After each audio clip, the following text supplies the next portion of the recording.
लेवलिन Joshi astro channel में आपका स्वागत है मित्रों। आप मेरे चैनल को सब्सक्राइब भी करते हो, लाइक भी करते हो, मुझे बड़ी खुशी होती है। आपको एक आवश्यक सूचना ये दे रहा हूँ कि आप अपनी प्रॉब्लम कमेंट सेक्शन में दे सकते हो। मात्र एक प्रॉब्लम दे सकते हो, उसका सॉल्यूशन में 10 दिन के बाद के अंदर शुक्रवार का दिन जब भी पड़ेगा या फ्राइडे पड़ेगा उस दिन मैं आपकी समस्याओं का सॉल्यूशन दूंगा। लेकिन अपनी समस्या एक लिखे, अपनी डीओ भी भेज सकते हो, आप अपना टाइम भी भेज सकते हो। आज अपन जो चर्चा कर रहे हैं वो है चतुर्थ भाव की। कुंडली का चतुर्थ भाव ये क्या कहलाता है? माता का भाव भी कहलाता है, वाहन का भाव भी है, जमीन का सुख मिलेगा कि नहीं मिलेगा जातक को उसी का भाव भी होता है। चतुर्थ भाव कुंडली का होता है वो। आप यहाँ देख रहे हैं कि यहाँ तुला लग्न की कुंडली है जिसके अंदर चतुर्थ भाव के अंदर मकर राशि है। मकर राशि का अधिपति शनि है। अब शनि का समीप किसके साथ में हो सकता है, शनि की युति किसके साथ में हो सकती है, ये डिपेंड करेगा। शनि अपने आप में क्रूर ग्रह है, लेकिन अगर इसकी युति बढ़िया ग्रह के साथ में होती है, शुक्र ग्रह के साथ में, बृहस्पति ग्रह के साथ में या चंद्रमा के साथ में, उसके रिजल्ट अपने को अलग अलग देखने को मिलेंगे। फर्स्ट एंड फॉरमोस्ट बात यह होती है कि कुंडली के चतुर्थ भाव के अंदर कोई भी पाप ग्रह 1 या 2 बैठ जाते हैं तो व्यक्ति को अपनी माता का सुख जो है वो कम मात्रा में मिलेगा। अगर उसके ऊपर शुभ ग्रह की दृष्टि आ रही है तो उसकी माता जो होगी वो प्रशासनिक स्वभाव की होगी।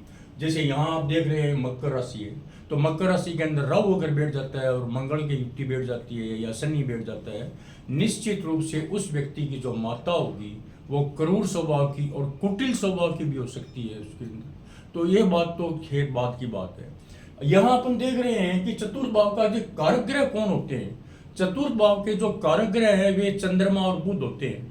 चतुर्थाधिपति अगर शनि यहाँ पर बैठ रहे हैं, शनि अगर मान लो चंद्रमा के नक्षत्र में जाते हैं तो उनके अलग रिजल्ट मिलेंगे। अगर शनि मंगल के नक्षत्र में जाते हैं उसके अलग रिजल्ट मिलेंगे। शनि अगर शुक्र के नक्षत्र में जाते हैं या शुक्र के साथ में युति बनाते हैं उसके अलग रिजल्ट मिलेंगे। शनि अगर मान लो बुध के नक्षत्र में जाते हैं या बुध के साथ में युति बनाते हैं, किस भाव में युति बनाते हैं, उनके अलग रिजल्ट मिलेंगे। यहाँ अपन एक को डिस्कस कर रहे हैं, शॉर्ट एंड स्वीट के अंदर ले रहे हैं। यहाँ अगर कुंडली के चतुर्थ भाव के अंदर कोई भी ग्रह बैठ जाए, मान लीजिए यहाँ पर अपने बृहस्पति ग्रह ही बैठ गए मकर राशि के अंदर, या मान लो यहाँ पर अपने शुक्र ग्रह ही बैठ गए, तो उनके रिजल्ट क्या होंगे मैं आपको बताऊं। मकर राशि जो होती है, मकर राशि जो है इसके अंदर नक्षत्र कौन आएंगे? मकर राशि के नक्षत्र आएंगे, धनिष्ठा भी आएंगे, श्रवण नक्षत्र भी आएंगे, उत्तराषाढ़ा भी आएंगे। तो जो धनिष्ठा नक्षत्र आ रहा है मकर राशि के अंदर, मकर राशि के अंदर धनिष्ठा नक्षत्र आ रहा है, अगर बृहस्पति ग्रह धनिष्ठा नक्षत्र में बैठ गया, इसका मतलब कि मंगल ग्रह के नक्षत्र में बैठ गया। और अगर वह मंगल ग्रह कुंडली के 11वें भाव में या दूसरे भाव में है, ध्यान से सुनना, कुंडली के दूसरे या 11वें भाव में अगर मंगल ग्रह है और कुंडली के चतुर्थ भाव के अंदर कोई भी ग्रह, चाहे बृहस्पति हो या शुक्र हो या बुध हो या चंद्रमा हो, मंगल के नक्षत्र में बैठता है, व्यक्ति को जमीन का सुख 100% मिलेगा।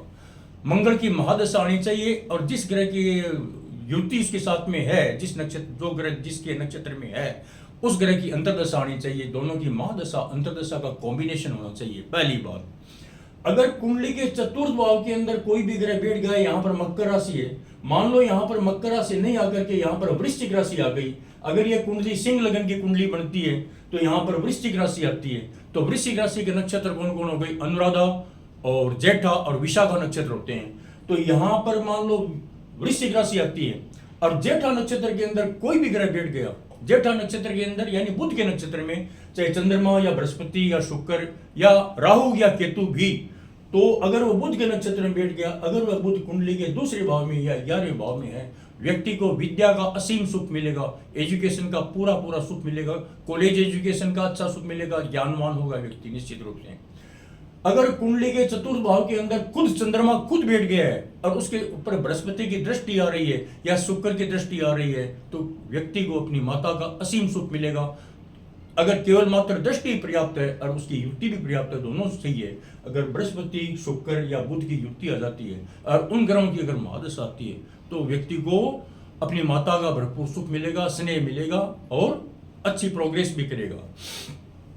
कुंडली के चतुर्थ भाव के अंदर अगर मान लो जैसे यहाँ पर शुक्र का नक्षत्र आ गया, तो शुक्र का नक्षत्र कौन कौन सी राशि में आता है?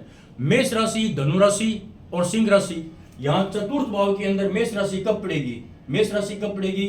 मकर, कुंभ, मीन और मेष। मकर लगन में जिसका जन्म होगा चतुर्थ भाव के अंदर मेष राशि आती है। मेष राशि के अंदर मान लो बृहस्पति है, शुक्र है, चंद्रमा है, ये अगर बैठ जाते हैं, यानी अश्विनी नक्षत्र नहीं, यानी जो भरणी नक्षत्र में बैठ गया या पूर्वा फाल्गुनी में बैठ गया या पूर्वा साढ़ा में, या अगर यहाँ धनु राशि आ गई है, अगर यहाँ धनु राशि आ गई तो कन्या, तुला, वृश्चिक, धन, तो धनु राशि के अंदर कोई भी ग्रह बैठ गया पूर्वाषाढ़ नक्षत्र में, शुक्र के नक्षत्र में बैठ गया, व्यक्ति को वाहन का, गाड़ी का सुख मिलेगा, अच्छा सुख मिलेगा, व्यक्ति संपन्न होगा, ऐश्वर्य वाला होगा निश्चित रूप से, पत्नी का सुख भी मिलेगा।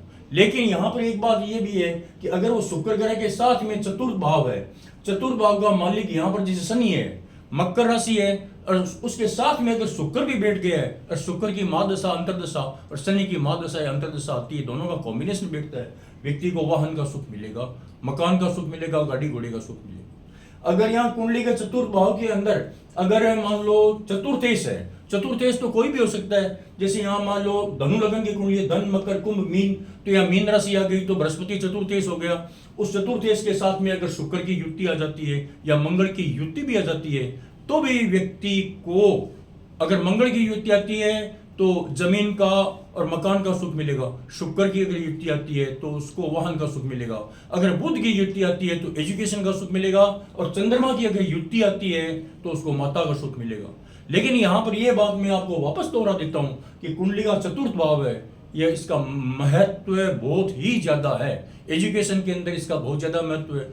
अगर नेक्स्ट जो वीडियो आएगा उसमें आपको बताऊंगा कि चतुर्थ भाव का अलग अलग भावेश के साथ में अगर युति होती है उसका क्या रिजल्ट मिलेगा। आपने वीडियो को सुना, इसके लिए बहुत बहुत धन्यवाद।